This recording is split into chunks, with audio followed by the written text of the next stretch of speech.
금수저를 물고 태어난 재벌가의 유일한 후계자였지만 안타깝게도 선천적인 시각장애를 가지고 태어난 아이가 있었습니다.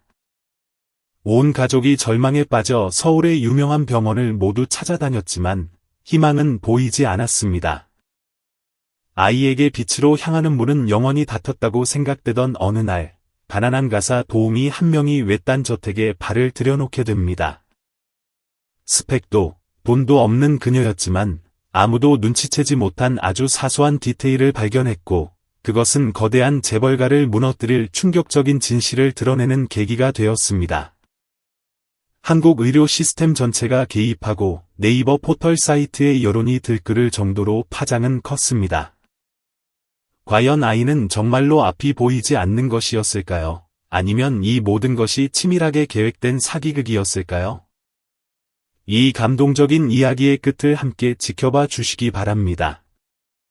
평창의 겨울, 짙은 안개와 눈이 언덕 위의 외딴 저택으로 가는 길을 하얀 장막처럼 덮고 있었습니다. 울창한 침엽수림 사이에 숨어있는 현대식 건축 양식의 이 집은 멀리서 보면 차가운 안개 속에 홀로 서 있는 유령처럼 보였습니다. 인근 마을 사람들 중 누구도 집주인이 밖으로 나오는 모습을 본 적이 없었습니다. 마을 사람들은 그곳을 웃음이 없는 저택이라고 불렀습니다. 저택이 지어진 이후로 아이의 웃음소리나 사람들의 대화 소리가 담장 밖으로 들려온 적이 한 번도 없었기 때문입니다. 그 집의 주인은 여의도 경제포럼에서 수차례 이름을 올렸던 박그룹의 후계자이자 유명한 사업가 박민준이었습니다. 하지만 그 모든 영광은 1년 전 대관령 고개에서 발생한 끔찍한 사고와 함께 순식간에 사라졌습니다. 임신 8개월이었던 아내 이지은을 태운 차가 거센 눈보라 속에서 절벽 아래로 추락하고 만 것입니다. 그녀는 119 구조대에 의해 서울로 이송되었지만 깊은 혼수 상태에 빠졌습니다. 2주 후 담당 교수님은 산모가 깨어나지 못한 상태에서 제왕절개 수술을 감행해야만 했습니다. 미숙아로 태어난 남자아이는 기이하게도 울지도 눈을 뜨지도 빛에 반응하지도 않았습니다. 아이의 탄생을 기뻐할 겨를도 없이 민주는 아내의 사망 진단서에 서명해야 했습니다. 수술이 끝나자마자 그녀가 세상을 떠났기 때문입니다. 작디작은 아이를 품에 안았을 때 아이가 아무런 소리도 내지 않고 침묵하던 그 순간은 지금까지도 매일 밤 그를 괴롭히는 악몽이 되었습니다. 그날 이후 민주는 모든 프로젝트를 중단하고 이사회에서 물러났으며 개인 지분마저 모두 처분했습니다.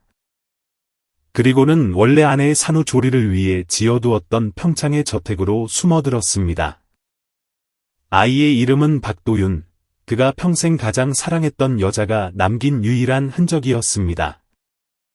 하지만 그 아이는 상실의 아픔을 후벼 파는 날카로운 칼날과도 같았습니다. 서울대학교 병원에 권위 있는 교수들은 아이가 선천적 시각장애를 가지고 있으며 망막세포가 활동하지 않고 시신경이 약하다고 진단했습니다. 뱃속에서의 충격과 긴급수술 과정이 원인일 수 있다는 소견도 있었습니다. VVIP 병동에서의 극진한 보살핌에도 불구하고 아이는 빛이나 움직이는 물체에 대해 그 어떤 반응도 보이지 않았습니다. LED 조명, 아이들을 위한 K-팝 동요, 반짝이는 장난감들도 그 텅 빈 눈동자 앞에서는 무용지물이었습니다. 처음에 민주는 2명의 입주 베이비시터와 전담 간호사를 고용해 교대로 아이를 돌보게 했습니다. 하지만 몇 주 지나지 않아 그는 다른 사람이 아이의 곁을 지키는 것을 견딜 수 없게 되었습니다. 결국 그는 고용인들을 모두 내보내고 서툰 손길로 직접 기저귀를 갈고 분유를 타며 아이를 재웠지만 마음 한구석은 늘 공허하고 황량했습니다. 강남에서 수천 명의 직원을 지휘하던 남자가 기저귀를 갈 때마다 쩔쩔매고 우유를 쏟으며 밤새도록 자신을 쳐다보지도 않는 아이를 안고 뜬 눈으로 밤을 지새웠습니다. 도윤이는 색깔도 빛도 엄마라는 따뜻한 부름도 없는 세상에서 자라났습니다. 민주는 아이를 안을 때마다 그 초점 없는 눈을 깊이 들여다보며 자문했습니다. 과연 이 아이는 아빠의 존재를 느끼고는 있을까? 아니면 그저 누구도 닿을 수 없는 영원한 어둠 속에서 관성적으로 숨만 쉬고 있는 것일까? 민주는 아이를 데리고 다시 서울의 병원을 찾을 엄두를 내지 못했습니다. 만나는 교수마다 희망이 없다고 말할 것이 뻔했고, 그 사형 선고 같은 말을 다시 듣게 되면 완전히 무너져버릴 것 같았기 때문입니다. 그는 스스로에게 최면을 걸듯 되뇌었습니다. 아이가 숨을 쉬고 내 곁에 있어 주는 것만으로 충분하다고. 말하지 않아도, 보지 못해도, 뛰어놀지 못해도 그저 살아만 있다면 그것으로 되었다고 말입니다. 얼어붙은 저택에서 시간은 소리 없이 흘러갔고, 낮과 밤은 절대적인 고요 속에서 이어졌습니다. 들리는 것이라곤 숲을 스치는 바람 소리, 지붕 위에 떨어지는 눈 소리, 그리고 매일 밤 블루투스 스피커에서 흘러나오는 잔잔한 클래식 음악뿐이었습니다. 도윤이는 큰 소리로 울지도 않았습니다. 때로는 몇 시간이고 침묵 속에 누워 허공을 응시하고 있었는데, 그 모습은 안쓰럽기보다 오히려 보는 이를 섬뜩하게 만들 정도였습니다. 어느 날, 기저귀를 갈던 민주는 봄날의 희미한 햇살이 창문을 통해 들어와 아이의 눈을 비추는 것을 보았습니다. 반사적으로 손을 들어 빛을 가려주다가 문득 깨달았습니다. 아이는 눈을 깜빡이지도, 움츠리지도, 고개를 돌리지도 않았습니다. 멍하니 떠있는 그 눈동자에는 마치 빛이라는 것이 존재하지 않는 듯했습니다. 민주는 입술을 꽉 깨물며 낮은 한숨을 내쉬었습니다. 그에게 희망이란 이미 오래전에 꺼져버린 불씨였고, 남은 것은 오직 생존을 위한 의무감뿐이었습니다. 그날 밤, 서재에 홀로 앉은 그는 책상 위에 놓인 낡은 액자를 바라보았습니다. 제주도의 유채꽃밭에서 하얀 드레스를 입고 환하게 웃고 있는 지은과의 웨딩 사진이었습니다. 민주는 휴대전화를 꺼내 지은이 처음 태동을 느끼며 배에 손을 얹고 있던 영상을 재생했습니다. 그녀의 목소리가 귓가에 생생하게 들려왔습니다. 여보, 우리 아이는 분명 아주 특별한 아이일 거야. 당신은 그 특별함이 똑똑하고 영리한 거라고 생각했겠지만, 지금 생각하니 그 특별함은 전혀 다른 의미였나 봐. 너무나 가혹한 운명이라는 의미로 창밖의 눈보라는 점점 거세졌고, 강원도 산골의 매서운 추위가 액자를 끌어안고 숨죽여 우는 남자의 뼈 속까지 파고들었습니다. 그는 아내를 잃었습니다. 그리고 지금 그는 아들이라는 이름의 그림자와 함께 살고 있습니다. 일주일 후, 전담 간호사가 부산에 있는 본가 일로 급하게 그만두게 되자 민주는 마지못해 인력 소개소를 통해 새로운 가사 도우미를 구하게 되었습니다. 이번에는 조건을 아주 명확하게 걸었습니다. 대학 졸업장은 필요 없고, 시간 약속 잘 지키고, 말수가 적으며, 쓸데없는 호기심이 없어야 한다고. 특히 재벌가의 가정사에 대해 절대 질문하지 않는 사람이어야 했습니다. 그는 말동무가 필요한 게 아니었습니다. 그저 김치찌개를 끓이고 빨래를 하고 온돌 바닥을 닦아줄 사람이 필요했을 뿐입니다. 도윤이는 여전히 그가 직접 돌볼 생각이었습니다. 고통에 익숙해졌다 해도 장애를 가진 아이를 낯선 사람의 손에 맡기는 것은 견딜 수 없었기 때문입니다. 그러던 어느 안개 자욱한 아침, 새로운 가사 도우미가 저택의 정문 앞에 나타났습니다. 마른 체구에 색이 바랜 천 가방을 든 젊은 여자였습니다. 전라남도 해남 땅끝마을에서 시외버스를 타고 온 탓인지 얼굴에는 피곤한 기색이 역력했습니다. 그녀의 이름은 김수진. 서울 아가씨들처럼 세련된 미모는 아니었지만 깊은 슬픔이 서린 눈매와 고된 노동으로 거칠어진 손을 가지고 있었습니다. 이력서에는 방직 공장에서 일한 경력과 아이를 돌본 경험이 있으며 선천성 심장병으로 갓난아기를 잃었다는 내용이 적혀 있었습니다.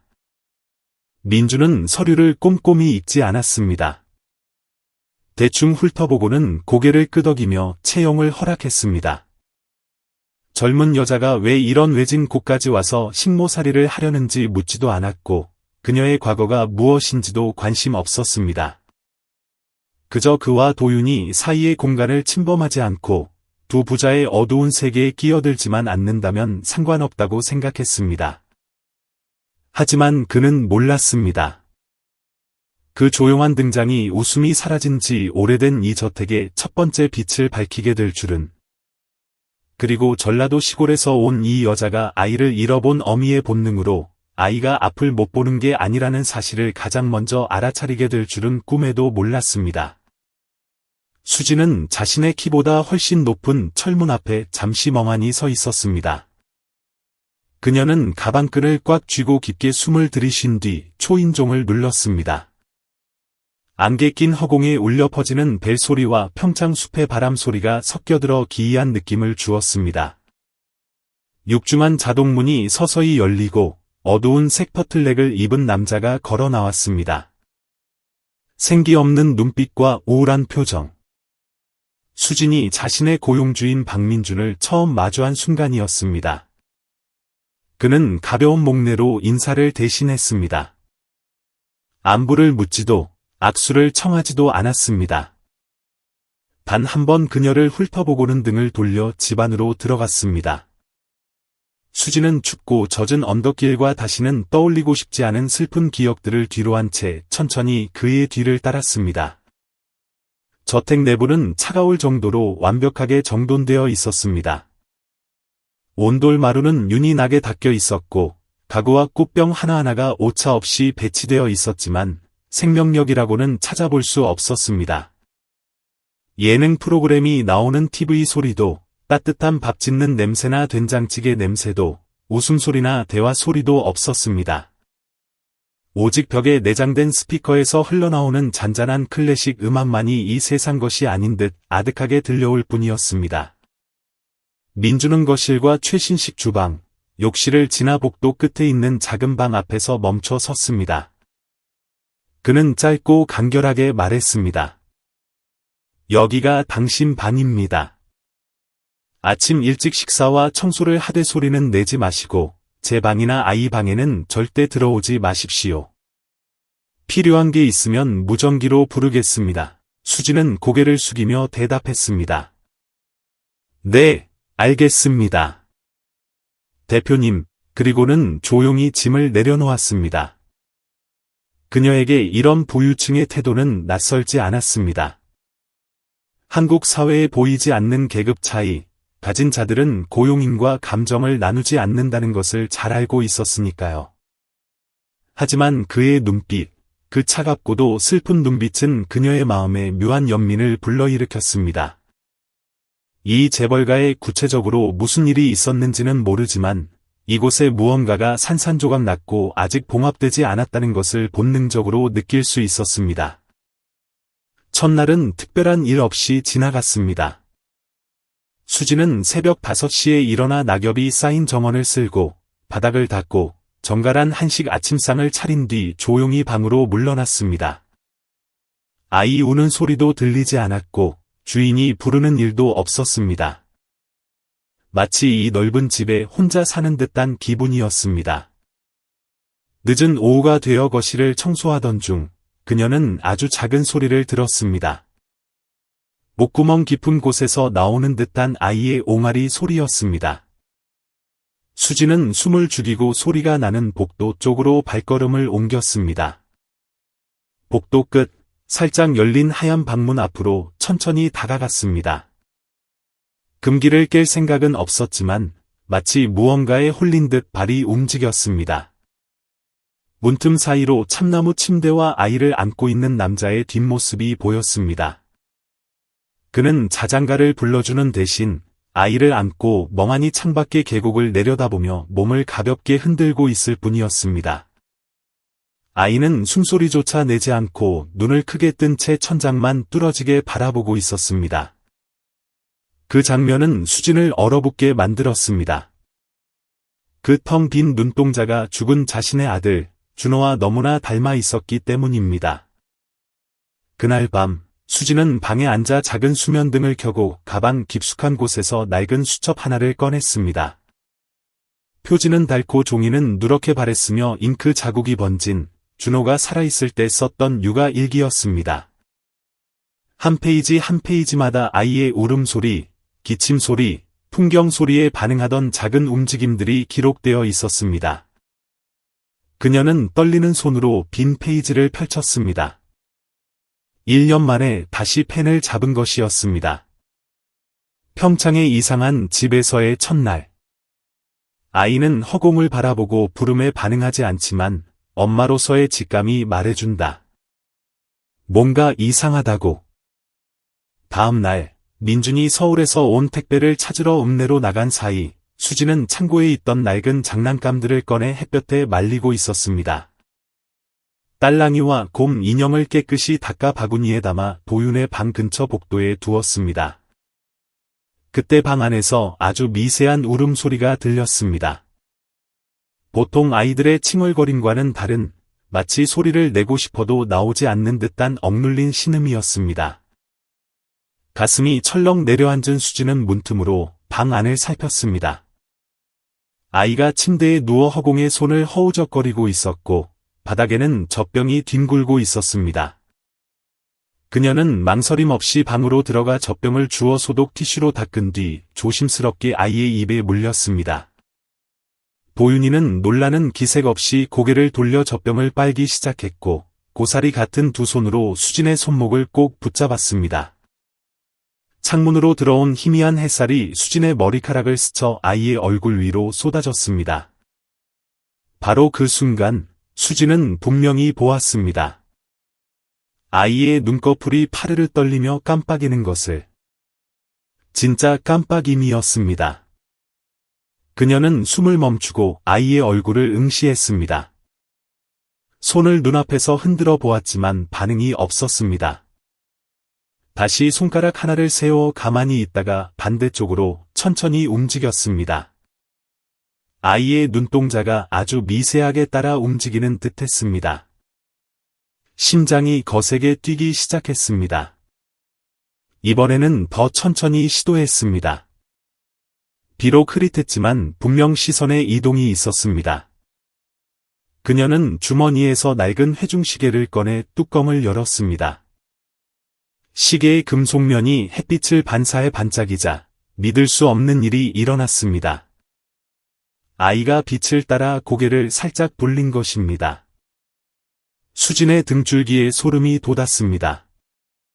공포가 아니라 벅찬 감동 때문이었습니다.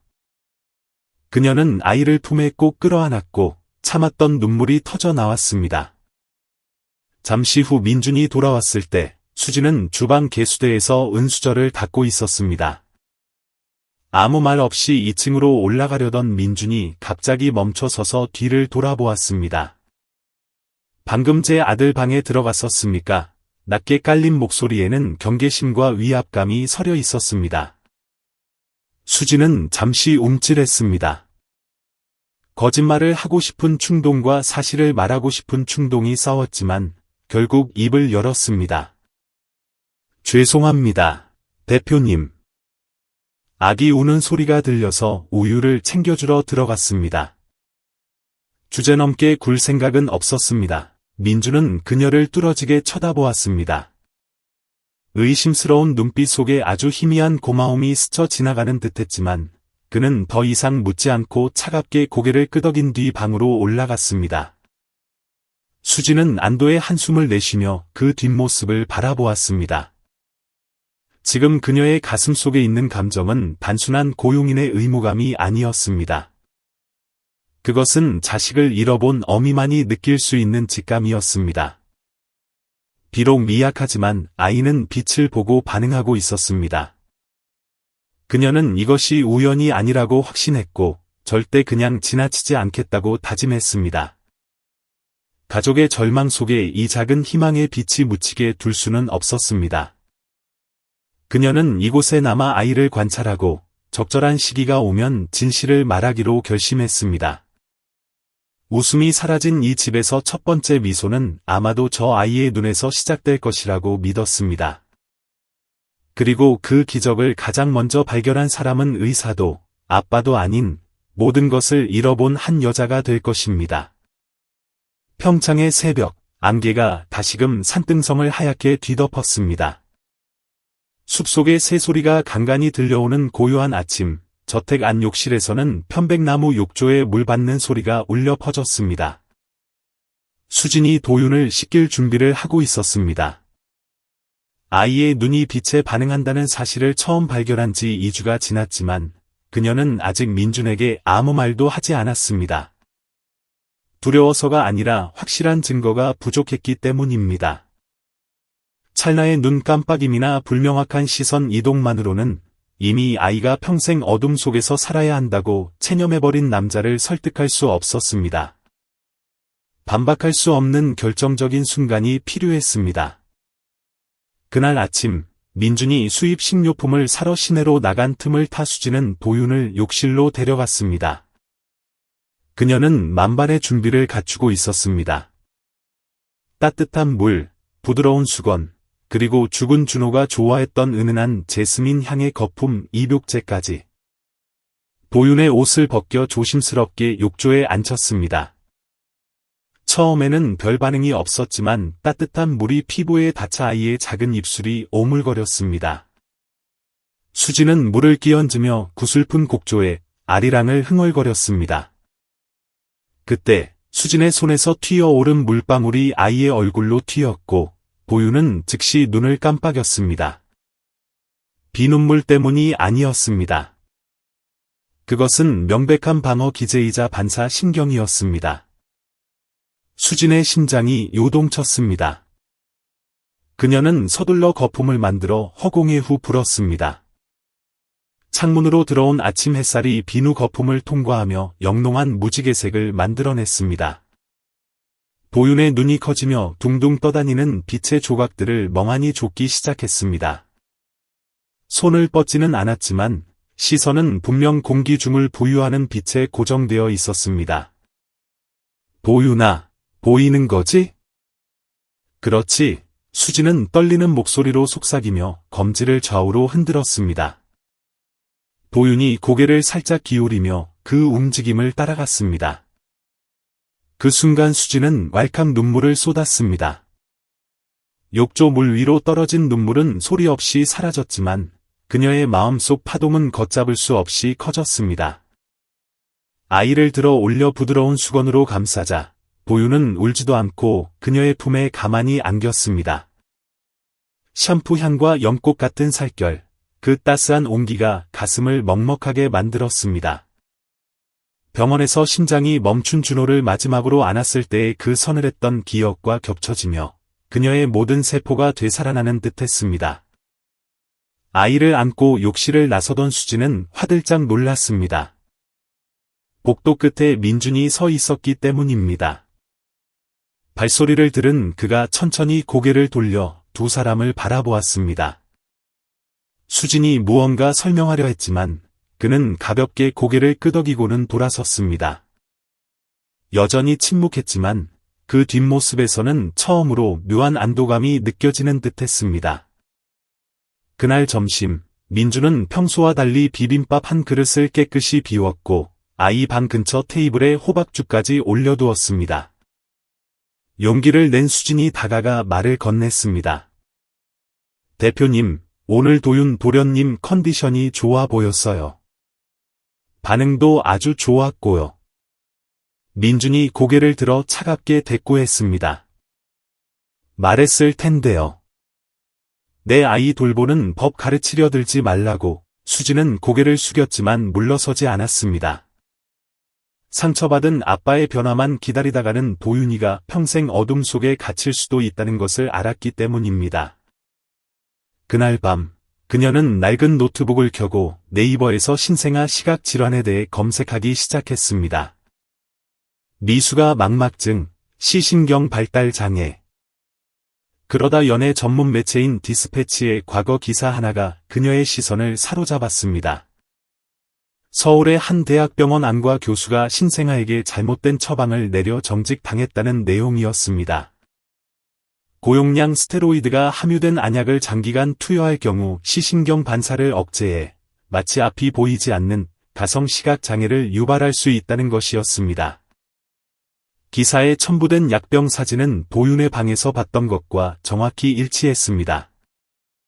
수지는 소스라치게 놀라 민준의 서재 옆 의무실로 달려가 전용 냉장고를 뒤졌습니다. 그리고 그 낯익은 약병을 찾아냈습니다. 제조 일자, 성분명, 모든 것이 일치했습니다. 그녀의 손이 덜덜 떨렸습니다. 투약 기록표를 확인해보니 그만둔 간호사가 교수의 처방이라며 태어난 직후부터 지금까지 하루도 빠짐없이 이 약을 점안해왔던 것입니다. 더 이상 지체할 수 없었습니다. 그녀는 약병을 움켜쥐고 2층으로 뛰어 올라가 민준의 방문을 거칠게 두드렸습니다. 대표님. 박민준 씨. 제발 문 좀 열어보세요. 문을 여세요. 정말 중요한 일이에요. 대답이 없자 그녀는 더 세게 문을 두드렸습니다. 제발 제 말 좀 들으세요. 당신이 모르고 매일 아이를 해치고 있었다고요.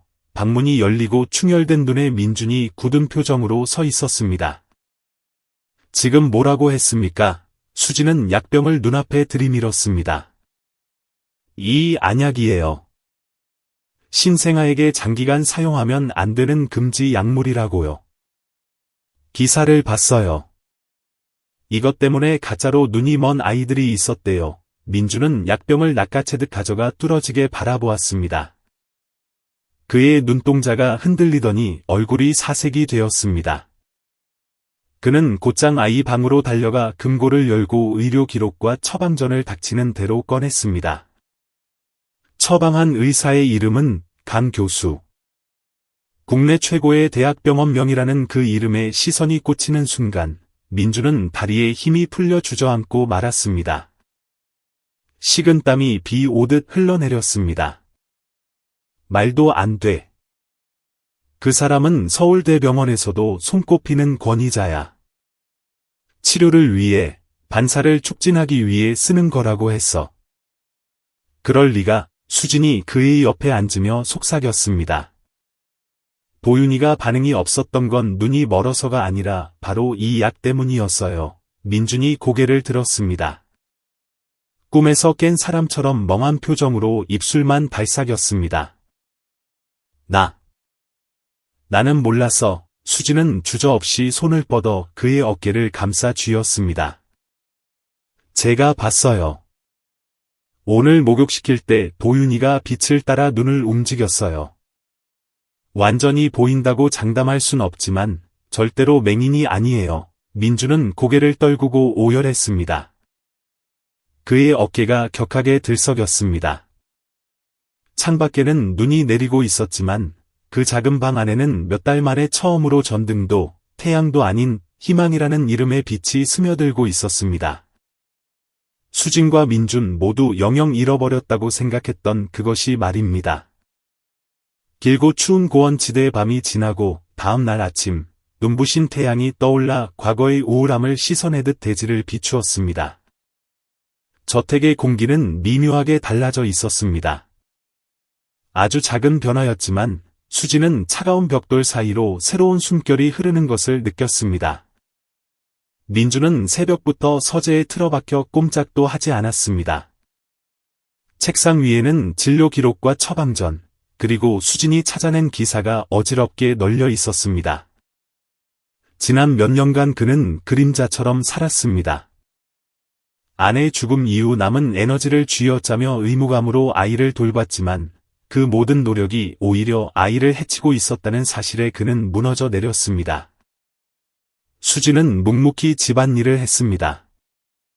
지금 그에게 섣부른 위로는 죄책감이라는 상처를 후벼 파는 칼날이 될 수 있음을 알았기 때문입니다. 하지만 그녀의 가슴 속에서는 희망의 불꽃이 타오르고 있었습니다. 그 작은 불씨가 그녀를 이곳에 더 머물게 했습니다. 해가 중천에 떴을 때 수지는 도윤을 안고 뒷마당으로 나갔습니다.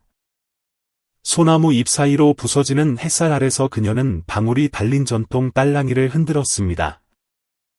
도윤이 처음으로 입꼬리를 올리며 웃었습니다. 무의식적인 베넷짓이 아닌 분명한 감정이 담긴 반응이었습니다.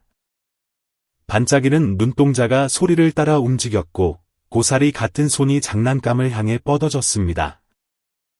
수지는 울면서 웃으며 아이를 껴안았습니다. 그녀는 매일 몇 시간씩 아이의 시각 반응 훈련을 시켰습니다. 거울, 손전 등 색깔 있는 물건들을 이용했고 그 결과를 육아 일기에 꼼꼼히 기록했습니다. 이 낡은 수첩은 기적의 관찰 일지가 되어가고 있었습니다. 오후 늦게 민준이 뒷마당의 모습을 드러냈습니다. 그는 멀리서 수진과 도윤이 노는 모습을 지켜보았습니다. 3년 만에 처음 보는 아들의 환한 미소에 숨이 턱 막혀왔습니다. 대표님, 한번 안아보시겠어요? 수진이 봄바람 같은 목소리로 불렀습니다. 한번 아이와 놀아주세요. 민준은 당황하며 눈빛이 흔들렸습니다. 난 익숙하지 않아서 아이가 불편해할까봐. 괜찮아요. 아빠 냄새를 기억하니까요. 그냥 곁에만 있어 주세요. 수지는 조심스럽게 도윤을 민준의 품에 안겨주었습니다. 아이는 잠시 멈칫하며 손을 허우적거렸지만 9개월 동안 뱃속에서 들었던 익숙한 심장 소리를 느끼자 이내 편안해졌습니다. 아이가 고사리 같은 손으로 민준의 턱을 만지며 까르르 웃었습니다. 민준은 넋을 잃고 아이를 바라보았습니다. 지은아. 우리 아들이 웃어. 그는 하늘에 있는 아내에게 말하듯 중얼거렸고 눈시울이 붉어졌습니다. 그날 저녁, 처음으로 세 사람이 식탁에 둘러앉았습니다. 민준이 상석에, 수진이 도윤을 안고 맞은편에 앉았습니다. 차가운 침묵 대신 서툴지만 진심 어린 대화가 오갔습니다. 김 여사님, 왜 이런 산골까지 와서 일하려고 했습니까? 민준이 계란말이를 집으며 물었습니다. 수진은 잠시 침묵하다 대답했습니다. 1년 전 8개월 된 아들 준호를 폐렴으로 잃었습니다. 심한 우울증으로 아무것도 할 수 없었는데 우연히 이곳 구인 광고를 보게 됐어요. 민준이 고개를 숙였습니다. 미안합니다. 수진은 가볍게 고개를 저었습니다. 아닙니다. 신께서 도윤 도련님을 만나게 해주신 건 제게 다시 한번 기회를 주신 거라고 생각해요. 잠시 정적이 흐른 뒤 민준이 조용히 물었습니다. 저를 좀 도와주시겠습니까? 아이와 다시 시작할 수 있도록 수진은 눈물을 글썽이며 고개를 끄덕였습니다. 그날 이후 민준은 완전히 달라졌습니다. 아동 심리학 서적을 탐독하고 미국 전문가들에게 자문을 구했습니다. 그는 아이의 울음소리를 구분하는 법을 배우고 매일 직접 분유를 탔습니다. 어느 날 저녁, 우유를 먹이던 도윤이 갑자기 젖병을 밀어내더니 민준을 똑바로 쳐다보았습니다. 그리고 입을 오물거리며 낯선 소리를 냈습니다.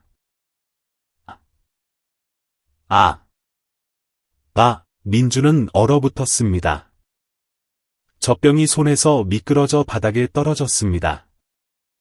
지금 날 아빠라고 부른 거야. 믿을 수 없다는 듯 속삭이자 달려온 수진이 바닥을 닦으며 울먹였습니다. 맞아요. 도련님이 처음으로 뱉은 말이 아빠예요. 민준은 떨리는 손으로 아이를 와락 껴안았습니다. 그래, 아빠야. 아빠 여기 있어. 미안해, 도윤아. 아빠가 너무 늦게 알아서 정말 미안해. 도윤이는 까르르 웃으며 민준의 가슴을 팡팡 쳤습니다. 그 웃음소리가 텅 빈 저택을 가득 채웠습니다. 그날 밤 민준은 밤을 새워 의료위원회와 방송국에 보낼 고소장을 작성했습니다. 강 교수의 오진과 약물 오남용에 대한 증거, 그리고 수진의 육아 일기까지 모든 것을 첨부했습니다. 김 여사님, 저는 끝까지 갈 겁니다. 도윤이뿐만 아니라 다른 아이들을 위해서라도요. 수진은 그의 손을 꽉 잡았습니다. 제가 돕겠습니다. 아이를 잃어본 엄마와 죄책감을 씻으려는 아빠가 손을 잡았습니다. 이제 그들은 빛과 정의, 그리고 세상의 모든 아이들을 위한 싸움을 시작하려 합니다. 모든 것은 작은 눈 깜빡임과 미소, 그리고 서툰 아빠라는 한마디에서 시작되었습니다. 다음 날 아침, 평창의 안개는 여전했지만 저택 안은 도윤이의 옹알이 소리로 활기가 넘쳤습니다. 하지만 민준의 표정은 심각했습니다. 아침 식사 후 그가 입을 열었습니다. 서울 병원에서 연락이 왔습니다. 수진이 놀란 눈으로 쳐다보았습니다. 며칠 전 보낸 내용 때문입니다. 직접 만나고 싶다더군요. 만나서 뭘 하게요? 추가 증거가 필요하다면서 내부 감사위원회를 열었다고 합니다. 강 교수는 전에도 의료과실로 고발당한 적이 있지만 윗선의 비호로 덮였다고 하더군요. 이제는 더 이상 덮을 수 없게 된 거죠. 수진이 주먹을 쥐었습니다. 드디어 밝혀낼 기회가 왔네요. 민준이 고개를 끄덕였습니다. 도윤이를 데리고 와서 시력 검사를 다시 하자고 합니다. 치료 목적도 있지만 수사의 근거가 필요하다고 하네요. 방 안에는 정적이 감돌았습니다. 창문 틈으로 바람이 스며들었습니다. 수진은 겉보기엔 평온한 아침 풍경 아래 거대한 파도가 일렁이는 것을 느꼈습니다. 이제 그들은 내 벽 안에 갇힌 삶을 벗어나 거대 권력인 의료 시스템과 진실을 은폐하려는 재벌 세력에 맞서는 전쟁터로 나아가야 했습니다. 저도 같이 가겠습니다. 수진이 단호하게 말했습니다. 민준은 처음으로 경계심 없는 눈빛으로 그녀를 바라보았습니다. 부디 곁에 있어 주십시오. 3일 후, 그들은 평창을 떠났습니다. 고속도로 휴게소마다 들러 도윤이의 기저귀를 갈고 우유를 먹이느라 여정은 길어졌습니다. 수진은 능숙한 엄마처럼 모든 것을 챙겼고, 민준은 운전하며 백미러로 뒷좌석에 두 사람을 볼 때마다 잊고 지냈던 가족의 따스함을 느꼈습니다. 서울대병원에 도착했을 때 분위기는 예전과 달랐습니다. 민준은 출발 전 이미 JTBC 탐사보도팀의 제보를 마친 상태였고, 기자들이 강 교수의 뒷조사를 시작했다는 소문이 돌고 있었습니다. 그들은 VIP 대기실로 안내받았습니다. 젊고 인상 좋은 여의사가 나타났습니다. 반갑습니다. 소아암과 전문의 최 교수입니다. 오늘 도윤이의 정밀 검사를 담당하게 되었습니다. 도윤이는 특수검사 의자에 앉아 각종 정밀 기계로 눈동자의 움직임과 망막 반사를 측정했습니다. 수진은 옆에서 아이의 손을 잡아주었고, 민준은 숨소리조차 내지 않고 검사 과정을 지켜보았습니다. 1시간 후, 최 교수가 상기된 표정으로 다가왔습니다. 기뻐하십시오. 도윤이는 선천적 시각장애가 아닙니다. 망막과 시신경이 살아있어요. 다만 고용량 스테로이드 약물로 인해 반사신경이 억제되어 발달이 지연된 것으로 보입니다. 수지는 다리에 힘이 풀려 주저앉았고, 민준은 눈시울을 붉히며 물었습니다. 완치될 수 있습니까? 장담하긴 이르지만 당장 약을 끊고 재활 훈련을 하면 가능성이 매우 높습니다. 가장 중요한 것은 제때 치료를 시작하는 것입니다. 그때 검은 정장을 입은 병원 부원장이 들어왔습니다. 박 대표님, 잠시 저랑 이야기 좀 하시죠. 그는 조용히 말했습니다. 30분간의 독대 후 돌아온 민준의 얼굴은 굳어 있었고 주먹은 꽉 쥐어져 있었습니다. 사건을 공론화하지 말아달라고 하더군요.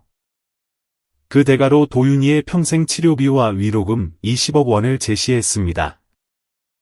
강 교수는 조용히 다른 곳으로 보내겠답니다. 안 돼요. 수진이 벌떡 일어났습니다. 돈으로 입을 막겠다니요?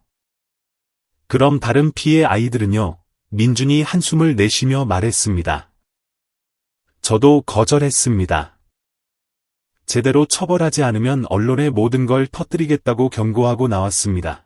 복도에는 무거운 침묵이 흘렀지만 민준의 눈빛은 그 어느 때보다 빛나고 있었습니다. 강남의 호텔로 돌아오는 길, 도윤이는 뒷좌석에서 옹알이를 계속했습니다. 민준은 운전하며 미소를 지었고 수지는 수첩에 오늘의 기적을 기록했습니다. 그날 밤 민준의 휴대전화가 울렸습니다. 발신자 표시 제안, 자신을 디스패치 탐사 기자라고 소개한 남자였습니다. 제보하신 내용 확인했습니다. 인터뷰하고 싶습니다만 조심하셔야 합니다. 강 교수는 제약회사 재벌가와 깊이 연루되어 있어 압박이 들어올 겁니다. 민주는 전화기를 꽉 쥐었습니다. 가슴속에서 뜨거운 것이 치밀어 올랐지만 더 이상 두렵지 않았습니다. 어디서 만날까요? 전부 다 말씀드리겠습니다. 전화를 끄는 그는 도윤이를 재우고 있는 수진을 바라보았습니다. 강남의 작은 호텔방은 작지만 이상하리만치 아늑했다. 거리의 차들은 분주하게 오가고 유리 지붕 위로 빗방울이 떨어지기 시작했다. 새로운 희망의 빛이 켜지고 있었다. 서울의 아침, 굵은 빗줄기가 쏟아졌다. 며칠간 잔뜩 찌푸렸던 하늘에서 마침내 폭우가 쏟아져 내리며 도시는 온통 회색빛으로 변했다. 호텔 방 안, 민주는 창가에 앉아 얼음이 다 녹아버린 아이스 아메리카노 잔을 꽉 쥐고 있었다. 수지는 시각 반응 훈련을 마친 도윤을 막 재운 참이었다. 민주는 어제 통화 내용을 아직 수진에게 전부 털어놓지 못했다. 강인한 그였지만 이번만큼은 자신이 감당하기 벅찬 거대한 무언가와 마주하고 있음을 인정해야 했다. 인맥, 권력, 그리고 은폐 공작이 마치 거미줄처럼 촘촘하게 얽혀 있었다. 휴대전화가 진동했다. 발신자 표시 제안 번호로 온 문자였다. 당신이 기자를 만났다는 걸 저쪽에서 알았습니다. 병원 내부 사람 누구도 믿지 마세요. 감시자가 있습니다. 민주는 한숨을 내쉬며 먼 곳을 응시했다. 문자는 두려움보다는 이제 더 이상 물러설 곳이 없다는 사실을 명확히 깨닫게 해주었다. 그날 점심, 민주는 한남동의 조용한 카페에서 한 기자를 만났다. 수지는 도윤과 함께 호텔에 남았다. 한 기자는 눈빛이 예리한 젊은이였다. 그는 노트북을 열고 재킷 주머니에서 얇은 서류 봉투 하나를 꺼냈다. 박 대표님, 아드님을 진료하고 처방했던 강 교수의 기록을 추적해봤는데 결과가 정말 충격적입니다. 그게 무슨 뜻입니까? 지난 5년 동안 그는 최소 3건이 심각한 오진과 연루되어 아이들에게 영구적인 손상을 입혔습니다. 그중 하나는 4살배기 여자아이였습니다. 단순 결막염 진단 후에도 강력한 스테로이드제를 계속 사용하게 했고 결국 각막 위축을 초래했죠. 가족들이 소송을 걸었지만 내부에서 바로 무마시켰습니다. 민주는 손가락 마디가 하얗게 질릴 정도로 주먹을 꽉 쥐었다. 증거는 있습니까? 네, 있습니다. 그뿐만이 아닙니다. 해당 약품을 유통하는 태양제약의 대표이사가 강 교수의 매형이라는 사실도 밝혀냈습니다. 민준이 거칠게 숨을 몰아쉬었다. 서로 짜고 있었군요. 아직 확언할 순 없지만 유착 관계는 분명합니다. 처방전이 나갈 때마다 거액의 리베이트가 오갔을 겁니다. 한 기자가 말을 멈추고 민준의 눈을 똑바로 바라보았다. 박 대표님이 직접 나서 주신다면 저희가 모든 신문, 방송, 소셜미디어에 이 사실을 터뜨려 당신을 보호하겠습니다. 여론이 알게 되면 그 누구도 더 이상 침묵할 수 없을 겁니다. 민주는 잠긴 목소리로 고개를 끄덕였다.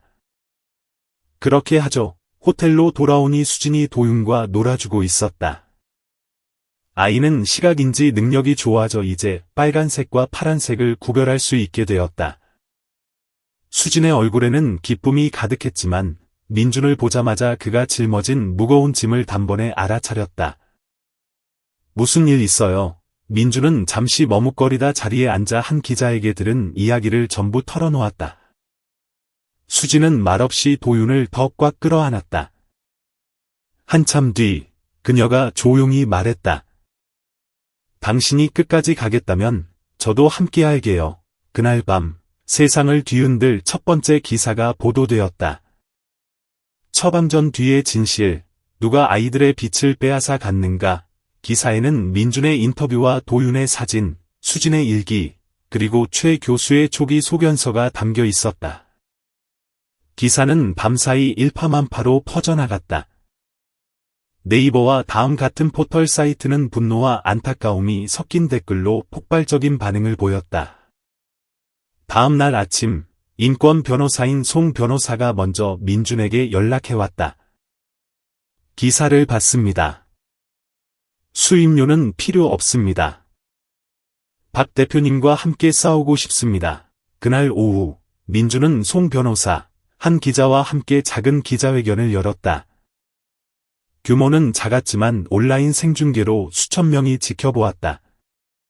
민준은 의료 과실을 발견하게 된 과정, 도윤의 재활 여정, 그리고 진실을 밝히겠다는 결심을 차분히 이야기했다. 발언을 마치며 민준은 90도로 허리 숙여 깊이 인사했다. 저는 영웅이 아닙니다. 그저 우리를 지켜줄 거라 믿었던 의료 시스템에 상처받은 평범한 아버지일 뿐입니다. 하지만 침묵한다면 저는 또다시 아들을 잃게 될 겁니다. 기자회견 후 여론이 들끓자 보건복지부가 강제로 개입했다. 전면적인 감사가 시작되었고 강 교수는 직무정지 처분을 받았다. 하지만 그와 동시에 민준의 휴대전화로 익명의 협박 문자가 날아들기 시작했다. 박민준 씨, 너무 깊이 파고들지 마셔. 당신은 지금 돈과 권력을 쥐고 있는 사람들을 건드리고 있어. 아들이 무사하길 바란다면 여기서 멈추는 게 좋을 거야. 수진은 불안감을 느끼기 시작했다. 매일 밤 방문을 확인하고 이중 잠금 장치까지 설치했다. 말은 안 했지만 민준은 그들이 함부로 건드려선 안 될 거대한 세력을 건드렸음을 직감했다. 하지만 그는 물러서지 않았다. 그날 밤 민준은 도윤을 품에 안고 아이의 이마에 가볍게 입 맞추며 속삭였다. 아빠가 약속할게. 너에게, 그리고 다른 아이들에게도 반드시 빛을 되찾아 줄게. 그 모습을 바라보는 수진의 눈가에 눈물이 맺혔다. 서울은 쏟아지는 뉴스로 연일 뜨거웠다. 사람들은 민준을 용감한 아빠라 불렀고, 언론의 모습을 드러내지 않은 수진 또한 조용하지만 강인한 여성으로 묘사되었다.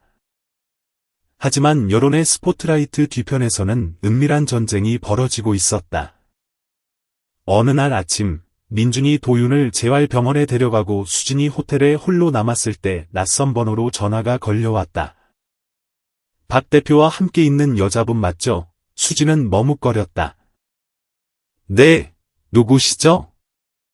그 사람한테 그만하라고 전해. 아직은 좋게 끝낼 수 있으니까. 당신 누구야? 수학이 넘어 남자가 비웃듯 말했다. 난 당신 과거를 잘 아는 사람이지. 당신이 왜 고향 해남을 떠났는지, 아들이 어떻게 죽었는지 다 알고 있어. 수진은 누군가 심장을 쥐어짜는 듯한 고통을 느꼈다. 그녀가 뭐라 묻기도 전에 통화는 끊어졌다. 손이 떨리고 목덜미에서 식은땀이 흘러내렸다. 누군가 그녀의 현재뿐만 아니라 필사적으로 숨기고 싶었던 과거까지 뒷조사하고 있었다. 민준이 돌아와 수진의 창백한 얼굴을 보고 다급히 물었다. 그녀는 한참을 침묵하다 결국 모든 것을 털어놓았다. 민준은 그녀의 어깨를 감싸 안았다. 그의 눈에 분노가 서렸다. 우리가 벌집을 건드렸어. 놈들은 나뿐만 아니라 당신까지 무너뜨리려 하고 있어. 수진이 고개를 저었다. 제 걱정은 안 해요. 전 그 사람들이 당신과 도윤이를 해칠까봐 무서워요. 민준은 벌떡 일어나 송 변호사에게 전화를 걸었다. 놈들이 제 사람들을 협박하기 시작했습니다. 정식 고발장 제출을 서둘러 주십시오. 송 변호사가 답했다. 저도 방금 익명의 편지를 받았습니다. 감시당하고 있는 게 분명해요. 하지만 걱정 마십시오. 증거 자료는 이미 독립된 서버와 몇몇 주요 언론사에 분산시켜 두었습니다. 통화를 마친 민준이 수진을 보며 낮게 말했다. 우리 당분간 떨어져 있는 게 좋겠어.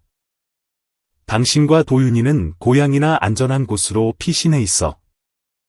싫어요. 수지는 눈물을 글썽이며 고개를 저었다. 침묵하고 두려워하다가 아이를 잃었어요. 2번 다시 도망치지 않을 거예요. 당신 곁에 있겠어요. 그 순간 민주는 그녀를 부모가 아닌 진정한 동반자로 바라보았다. 다음 날 강 교수의 의사 면허가 정지되고 수사가 시작되었다는 통보를 받았다. 하지만 그것은 시작에 불과했다. 조사 과정에서 한 기자가 결정적인 자료를 들고 나타났다. 태양제약의 내부 재무 기록이었다. 자료에는 도윤이 치료받았던 병원의 의사들에게 의약세미나 비용 명목으로 거액이 송금된 내역이 담겨 있었다. 민주는 장부를 내려다보았다. 한 줄 한 줄이 마치 칼로 심장을 긋는 듯했다. 이게 바로 리베이트입니다. 한 기자가 말했다. 약 한 병, 잘못된 처방전 하나가 다 놈들의 배를 불리는 수단이었던 겁니다. 그 대가는 고스란히 아이들이 치렀고요. 때마침 내부 의사로 추정되는 인물이 유착 관계를 시인하는 녹음 파일이 소셜 미디어에 퍼지기 시작했다. 여론은 폭발했다. 여론전은 갈수록 민준 쪽으로 기울었지만 그가 감당해야 할 압박도 거세졌다. 협박 문자는 이제 수진에게도 쏟아졌다.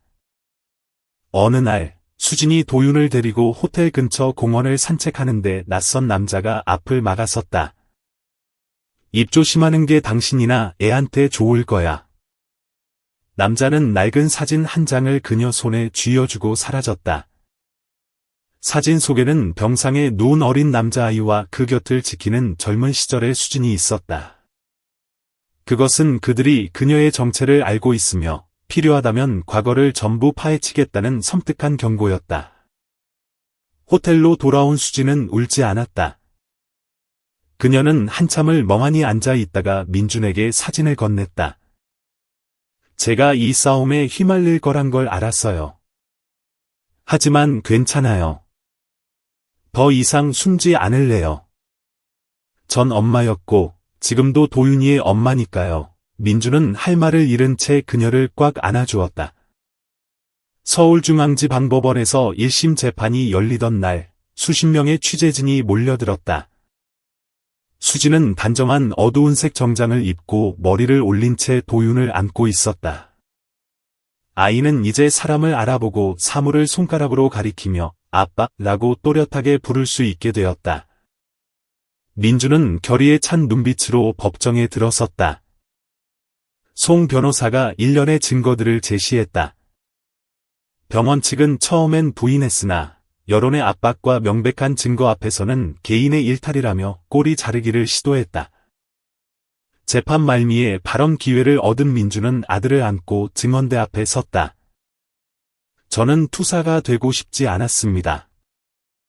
하지만 진실이 묻히는 것을 두고 볼 수만은 없었습니다. 제 아이와 수많은 다른 아이들은 보호받을 자격이 있습니다. 우리가 목소리를 내지 않는다면 다음엔 누가 고통받겠습니까? 방청석에는 무거운 침묵이 흘렀다.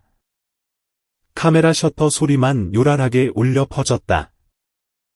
도윤은 사람들이 자신을 쳐다보는 것을 느끼는 듯 눈을 반짝이며 앞을 바라보았다. 싸움은 아직 끝나지 않았지만 1승을 거두었다. 하지만 서울대학교 병원 복도에는 쉴 새 없이 응급실 사이렌 소리가 울렸다. 3차 치료 후 특별 관리를 받고 있던 도윤이 갑작스러운 고열 증세를 보였기 때문이다. 민준과 수진은 숨이 멎을 것만 같았다. 며칠 전만 해도 아이가 사람의 형체와 색깔을 구분하기 시작해 기쁨이 넘쳐 흘렀었다. 도윤은 펜라이트 불빛을 따라 시선을 옮기고 손을 흔드는 민준을 알아보며 까르르 웃기도 했다. 태어나서 처음으로 세상을 제대로 마주한 순간이었다. 그러나 행복은 실오라기처럼 위태로웠다. 다음 날 아침, 도윤은 미열과 두통을 호소하며 구토를 했다. 수지는 명현 현상인가 싶었지만 오후가 되자 체온이 39.5도까지 치솟고 맥박이 비정상적으로 빨라지더니 의식을 잃었다. 당직 의사는 즉시 중환자실로 옮기도록 조치했다. 1시간 뒤 최 교수가 걱정스러운 얼굴로 나왔다. 박 대표님, 보윤이의 중추신경계에 잔류약물 반응이 나타났습니다. 오랫동안 투여하던 스테로이드를 중단하고 시각이 활성화되면서 급성 스테로이드 금단 증후군이 뒤늦게 나타난 것 같습니다. 긴급 협진을 통해 치료 계획을 세워야 합니다. 수진이 절망감에 비명을 질렀다. 말도 안 돼요. 이제 막 좋아지고 있었잖아요. 아이가 또다시 빛을 잃게 둘 순 없어요. 민주는 그녀의 손을 꽉 잡았다. 만난 이래 그녀가 이렇게 무너지는 모습은 처음이었다. 1시간 동안의 긴급회의 끝에 의료진은 일본에서 수입한 특수신경 해독제를 투여하기로 결정했다. 하지만 용량이 조금만 어긋나도 다른 기능에 장애를 줄 수 있는 위험한 도박이었다. 의사가 보호자의 동의를 구하자 수진은 민준을 바라보며 망설임 없이 고개를 끄덕였다. 마지막 기회라면 잡아야죠. 민준은 동의서에 서명했다. 손이 너무 떨려 글씨가 삐뚤빼뚤했다. 치료는 6시간이나 계속되었다. 자정이 다 되어서야 응급실 문이 열렸다. 최 교수는 피곤한 기색이 역력했지만 가볍게 고개를 끄덕였다. 안정됐습니다. 발작은 막았지만 앞으로 48시간은 지켜봐야 합니다. 두 사람은 그 자리에 얼어붙었다가 안도감에 왈칵 눈물을 쏟았다. 3일 후 보윤이 눈을 떴다. 아이는 눈을 몇 번 깜빡이더니 무언가를 찾으려는 듯 손을 뻗었다. 수진이 아이의 손을 잡아 자기 볼에 갖다 댔다. 엄마 여기 있어. 수진 엄마 여기 있어. 보윤은 말없이 그녀의 얼굴을 만지작거리더니 방긋 웃었다. 그 웃음에 민주는 참았던 눈물을 터뜨렸다. 급히 고개를 돌렸지만 흐르는 눈물을 감출 순 없었다. 그날 밤 민준과 수진은 처음으로 보윤의 침대 곁에 나란히 앉아 이야기를 나누었다. 민준은 보윤을 처음 품에 안았던 순간을, 수진은 떠나보낸 준호 이야기를 들려주었다. 보윤이 깊이 잠들자 수진이 민준을 바라보며 물었다. 우리가 이렇게 나란히 앉아있을 날이 올 거라고 생각이나 했어요. 민준은 씁쓸하게 웃으며 고개를 저었다. 웃음소리라곤 없는 그 큰 집에서 내 인생이 끝날 줄 알았어. 그런데 이제 아이 눈뿐만 아니라 내 안에서도 빛이 보여. 한 번도 말한 적 없지만 보윤이를 만나지 못했다면 전 살아갈 수 없었을 거예요. 아이가 저를 구렁텅이에서 건져줬고 제가 다시 엄마가 될 수 있다는 걸 알려줬어요. 민준이 그녀의 손 위에 자신의 손을 포개었다. 당신은 이미 훌륭한 엄마야. 다음 날 아침 송 변호사에게 전화가 왔다. 증거가 보강되면서 소송이 정식 재판 단계로 넘어갔다는 소식이었다. 보건복지부는 관련 병원들에 대한 전면 감사에 착수했고 태양제약의 유통 허가를 잠정 중단시켰다. 병실에 들어서니 도윤이 수진과 블록 쌓기 놀이를 하고 있었다. 아이는 민준을 보자마자 아빠 하고 크게 불렀다. 그 목소리가 민준의 가슴을 울렸다. 그래, 아빠 여기 있어. 아빠 이제 어디 안 가. 10월 초의 어느 아침, 징조처럼 가을비가 보슬보슬 내렸다. 서울중앙지방법원은 차가운 증인처럼 우뚝 서 있었다. 오늘은 박민준이 대학병원과 태양제약을 상대로 제기한 역사적인 소송의 1심 판결이 있는 날이었다. 민준과 수진은 일찌감치 법원에 도착했다. 도윤은 수진의 친구이자 전직 간호사인 오 여사에게 맡겼다. 아이는 많이 회복되어 이제 아는 사람을 꽤 잘 알아볼 수 있었다. 오전 9시 정각, 재판이 시작되었다. 원고 측에는 민준과 송 변호사, 그리고 증인으로 최 교수와 한 기자가 참석했다. 피고 측은 법률 대리인만 보냈다. 강 교수는 건강상의 이유로 불참했다. 도망친 겁니다. 송 변호사가 작게 속삭였다. 재판은 증거 자료 제출로 시작되었다. 도윤의 뇌 스캔 사진과 각종 차트가 대형 스크린에 띄워졌다. 장기간의 스테로이드 투여로 인해 시신경이 손상되었다는 사실을 명백히 보여주는 근거들이었다. 피고 측 변호인은 매뉴얼대로 했을 뿐이라며 반박했다. 바로 그때 최 교수가 증인석에 섰다. 그녀는 강 교수의 처방이 보건복지부의 어떠한 치료 지침도 따르지 않았음을 단호하게 증언했다. 또한 비슷한 처방으로 피해를 입은 다른 아동 2명의 진료 기록을 추가로 제출했다. 이어 수진이 증언대에 올랐다. 검은색 정장을 입고 머리를 단정히 묶은 모습이었다. 도윤의 이상 징후를 처음 발견했던 때를 묻자 그녀는 당시 상황을 상세히 진술했다. 엄마로서 제 아이가 저를 처음 바라보던 눈빛을 잊을 수 없습니다. 하지만 아이가 어둠 속에 갇혀 지내야 했던 그 세월은 더더욱 잊을 수 없습니다. 한 기자는 아무도 예상치 못한 히든카드를 꺼내 들었다. 제약회사 전 직원과 내부 관계자의 대화가 담긴 3분짜리 녹음 파일이었다. 그들은 교수에게 리베이트를 줬음을 인정하고 있었다. 법정 안에 목소리가 울려 퍼졌다. 반응도 못하는 어린애들한테 테스트해봐. 통제하기 쉬우니까. 법정은 분노로 술렁였다. 재판장은 휴정을 선언했다. 쉬는 시간 동안 박민준, 수진, 강 교수의 이름이 네이버 실시간 검색어 1위를 장악했다. 15분 후 재판이 속개되었다. 재판부는 원고의 청구를 받아들이고 태양제약의 의약품 유통 중단과 강 교수의 형사 책임을 묻기 위해 사건을 수사기관에 이송할 것을 명령했다. 송 변호사가 민준의 손을 꽉 잡았다. 결정적인 승리입니다. 거의 다 왔습니다. 재판 후 민준은 취재진 앞에서 짧게 말했다. 다시는 침묵 때문에 또 다른 아이가 희생되는 일이 없기를 바랍니다. 수진은 그의 손을 잡고 하늘을 올려다보았다. 역사적인 재판으로부터 1년 후 서울 근교 경기도의 새 집마당에 아침 햇살이 환하게 쏟아졌다. 올해는 유난히 가을이 빨리 찾아와 단풍이 붉게 물들었다.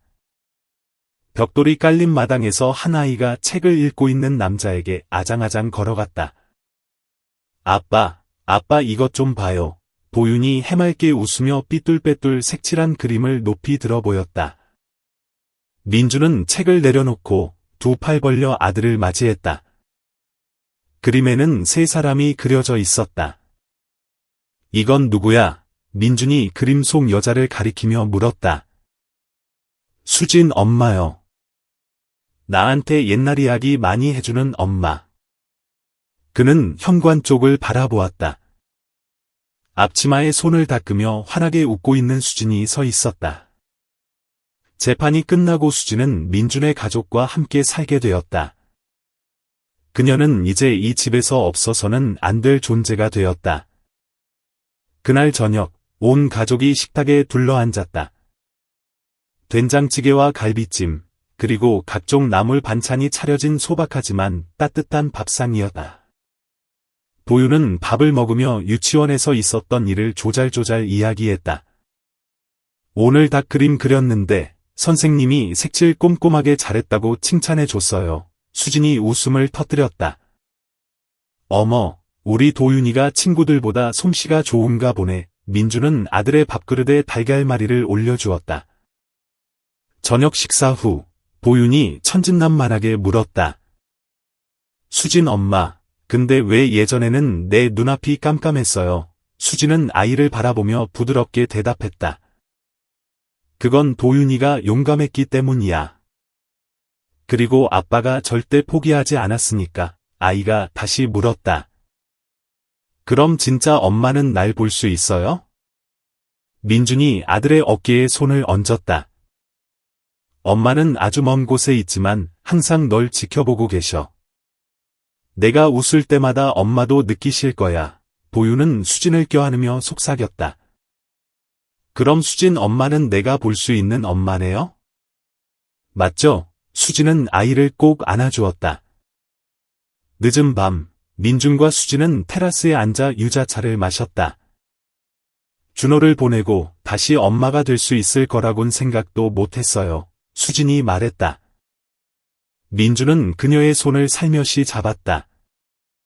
하지만 당신은 도윤이를 웃게 만드는 유일한 사람이야. 민준은 잠시 안으로 들어갔다 나오더니 작은 상자 하나를 건넸다. 뚜껑을 열자 심플한 반지가 들어 있었다. 서두르지 않을게. 하지만 언젠가 당신 마음이 준비되면 아무도 상실의 아픔을 겪지 않아도 되는 그런 가정을 당신과 함께 만들고 싶어. 수진은 반지를 바라보다 조용히 고개를 끄덕였다. 그해 겨울, 언론은 태양제약의 기소 소식을 대서특필했다. 도윤 희망재단이 설립되었고 첫 번째 후원 대상자로 박도윤 어린이가 선정되었다. 그랜드 하얏트 서울에서 열린 재단 출범식에서 민준은 단상에 올랐다. 과거를 바꿀 순 없습니다. 하지만 진실을 통해 현재와 미래를 더 낫게 만들 수는 있습니다. 장내의 모든 사람이 기립 박수를 보냈다. 그날 밤 집으로 돌아오는 길, 도윤이 물었다. 아빠, 빛이 뭐예요? 민준은 아이를 안아 올려 멀리 보이는 남산타워의 화려한 조명을 가리켰다. 빛은 내가 모든 걸 볼 수 있게 해주는 거야. 그러니까 수진 엄마가 너희 빛인 셈이지. 그렇지, 민준은 아이를 더 꽉 안았다. 마침내 그들은 서로를 찾았다. 하나의 가족, 하나의 빛, 그리고 새로운 여정이 막 시작되고 있었다. 시청해 주셔서 감사합니다. 지금 한국에서 듣고 계신지 아니면 다른 곳에 계신지 댓글로 남겨주세요. 여러분의 좋아요와 공유, 그리고 소중한 의견은 저희가 더 좋은 영상을 만드는 데 큰 힘이 됩니다. 다음 영상에서 뵙겠습니다.